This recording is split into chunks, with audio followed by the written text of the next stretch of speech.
Assalamualaikum warahmatullahi wabarakatuh. Salam sejahtera untuk kita semua. Salam, Om Swastiastu, Namo Buddhaya, salam kebajikan, Rahayu. Bapak Ibu guru hebat di seluruh Indonesia, saya Ainun Kusumaningrum, CGP Angkatan 8 dari Kabupaten Sampang. Kali ini akan memaparkan tentang trapesium usia, di mana di dalamnya terdapat pengalaman sekaligus peran dan juga nilai dari guru penggerak. Nah, bagaimana pemaparan materinya? Kita langsung saja simak materi yang pertama. Di sini saya tunjukkan atau saya paparkan tentang trapesium usia terlebih dahulu. Di sini saya gambarkan trapesium usia. Di sini ada usia 7 sampai 24 tahun adalah usia sekolah. Sedangkan 24 sampai 60 tahun adalah usia kerja dan 60 ke atas adalah usia pensiun. Sedangkan saya saat ini sedang berusia di 36 tahun. Pada usia 13 tahun saya mengalami peristiwa negatif di mana saat itu saya sedang duduk di bangku SMP dan jarak usia antara 13 ke usia saya sekarang adalah 23 tahun. Selanjutnya saat usia 17 tahun saya mengalami peristiwa positif. Saat itu saya sedang duduk di bangku SMA.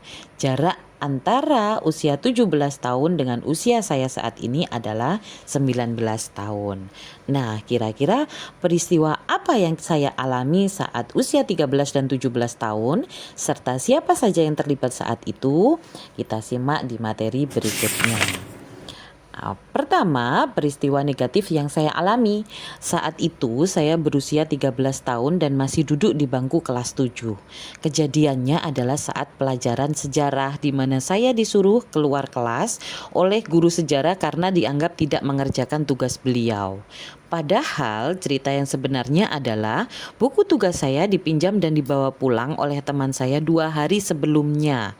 Dan ternyata hari itu buku saya tidak dibawa oleh teman saya. Padahal saya sudah selesai mengerjakan tugas yang diberikan guru. Nah, dari sini saya berusaha menjelaskan kepada guru tentang duduk permasalahannya. Tetapi beliau tidak mau mendengarkan penjelasan saya dan tetap menghukum saya keluar kelas untuk mengerjakan tugasnya. Dan dampak emosi yang saya rasakan saat itu saya gambarkan dengan roda emosi. Di sini terdapat banyak sekali emosi-emosi yang memang dimiliki oleh manusia. Nah, di sini emosi saya saat itu adalah sangat marah sekali. Saya merasa kecewa dan benci dengan guru saya dan saya merasa guru saya itu sangat kejam dan tidak adil kepada saya karena beliau tidak memahami kondisi saya saat itu. Padahal saat itu saya juga merasa marah sama teman saya karena saya merasa dirugikan. Nah, saat itu saya merasa seharusnya guru saya menghukum teman saya karena dia tidak bertanggung jawab dan sudah merugikan saya saat itu. Selanjutnya adalah peristiwa positif yang saya alami. Peristiwa positif ini saya alami saat saya berusia 17 tahun dan masih duduk di bangku kelas 11 SMA. Saat itu saya terpilih menjadi ketua kelas dan saat itu juga saya adalah satu-satunya ketua kelas perempuan di SMA saya saat itu. Waktu itu kebetulan ada pemilihan dan ada acara di mana ketua kelas diminta untuk merancang tim untuk petugas upacara di kelasnya masing-masing. Dan saya merancang tim petugas upacara di kelas saya adalah semuanya perempuan. Jadi semua petugas upacara itu perempuan. Teman-teman saya yang ada di kelas yang perempuan-perempuan saya jadikan petugas upacara.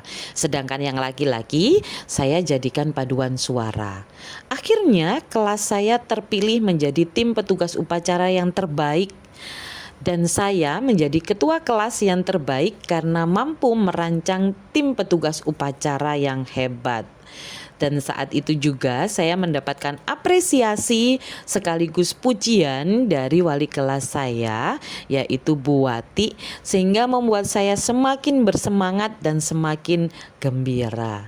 Nah, dampak emosi yang saya rasakan saat itu kembali lagi saya tampilkan dengan roda emosi, di mana saat itu emosi saya berada pada emosi senang dan gembira. Saya merasa sangat senang sekali karena telah berhasil membawa tim saya, berhasil membawa kelas saya menjadi kelas yang terbaik. Dan saya juga bangga dengan teman-teman di kelas saya karena mereka sudah percaya dengan kemampuan saya, percaya saya sebagai leader ataupun pimpinan untuk mengatur mereka. Selain itu, saya juga bangga sekali karena sudah mendapatkan support system dari wali kelas saya, sehingga saya menjadi semakin bersemangat untuk terus bergerak menjadi yang lebih baik lagi. Nah, siapa saja yang terlibat saat itu? Yang terlibat adalah saya, guru, dan juga teman-teman sekelas saya, baik di peristiwa negatif maupun peristiwa positif. Selanjutnya adalah mengapa sih momen di masa sekolah itu masih saya rasakan dan mempengaruhi diri saya di masa sekarang. Meskipun sudah 19 sampai 23 tahun berlalu, namun kedua peristiwa itu masih membekas dan melekat di ingatan saya. Karena kedua peristiwa tersebut memiliki makna dan kesan yang mendalam dalam hidup saya. Bahkan banyak sekali pelajaran yang bisa saya ambil dari kedua peristiwa itu yang bisa saya terapkan di kehidupan saya sekarang ini. Bahkan saya bisa mengambil pelajaran seperti karakter guru yang baik atau yang harus diterapkan kepada peserta didik dari kedua peristiwa tersebut. Saya juga belajar tentang bagaimana mempercayai seseorang dan bagaimana menerapkan sikap tanggung jawab dalam setiap tingkah laku dan gerak saya. Nah, pelajaran hidup yang saya peroleh dari kegiatan trapesium usia dan juga roda emosi terkait peran saya sebagai guru terhadap peserta didik adalah pelajaran yang saya dapatkan dari kegiatan trapesium usia ini adalah saya bisa belajar dari pengalaman yang sudah saya alami. Seperti kata pepatah yang mengatakan bahwa pengalaman adalah guru terbaik, dan memang benar pengalaman saya menjadikan guru terbaik saat ini, dan pengalaman saat itu menjadikan saya menjadi lebih baik, menjadikan saya menjadi guru yang lebih baik lagi saat ini, di mana pengalaman yang sudah saya alami membentuk dan membantu saya menjadi lebih dewasa lagi sebagai seorang guru. Pengalaman inilah yang saya gunakan ketika berhadapan dengan siswa. Bagaimana seharusnya saya bersikap jika berhadapan dengan siswa A, tentunya berbeda saat saya berhadapan dengan siswa B ataupun siswa yang lainnya. Mengapa demikian? Karena saya memahami setiap individu dan setiap siswa itu unik dan memiliki karakter yang berbeda-beda. Nah, selanjutnya pelajaran yang bisa saya dapatkan dari roda emosi adalah saya bisa menjadikan roda emosi ini sebagai acuan saya dalam melihat emosi siswa, sehingga saya bisa lebih baik lagi dalam memahami emosi dari masing-masing siswa saya. Dengan adanya roda emosi ini, saya bisa melihat emosi siswa saya saat mengikuti proses pembelajaran di kelas saya. Kira-kira mereka senang atau tidak. Sehingga saya bisa merefleksi proses pembelajaran yang saya terapkan. Apakah sudah membuat siswa saya senang atau belum?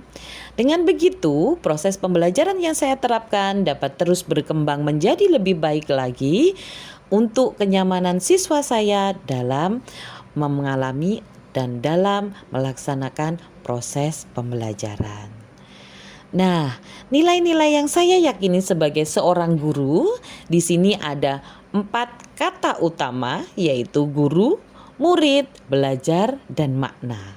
Sehingga kalimat yang bisa saya bentuk adalah ketika guru mampu menyajikan pembelajaran yang menyenangkan dan kreatif, maka murid akan merasa termotivasi untuk belajar dan mencapai potensinya menjadi lebih baik. Disinilah peran guru dituntut agar pembelajaran memiliki makna sesuai dengan filosofi pendidikan Ki Hajar Dewantara. Selanjutnya, nilai-nilai yang ada dalam diri saya yang dapat menggerakkan murid, rekan guru, sekaligus komunitas di sekolah saya adalah yang pertama, inovatif. Nilai inovatif ini saya miliki karena saya melakukan dan selalu melakukan inovasi-inovasi dalam pembelajaran saya, sehingga murid-murid saya tidak merasa bosan dan jenuh saat mengikuti proses ataupun pembelajaran di kelas saya. Selanjutnya adalah nilai kolaboratif. Saya tidak pernah bergerak sendiri karena saya selalu berkolaborasi dengan semua rekan sejawat saya yang ada di sekolah maupun stakeholder yang ada di sekolah saya. Nilai yang berikutnya adalah nilai mandiri. Di sini saya sebagai mandiri, sebagai individu yang mandiri, mampu membuat media pembelajaran berbasis Android dan bahkan membuat media pembelajaran-pembelajaran lain secara individu, agar pembelajaran di kelas saya menjadi lebih inovatif lagi. Nilai yang terakhir adalah nilai berpihak pada murid.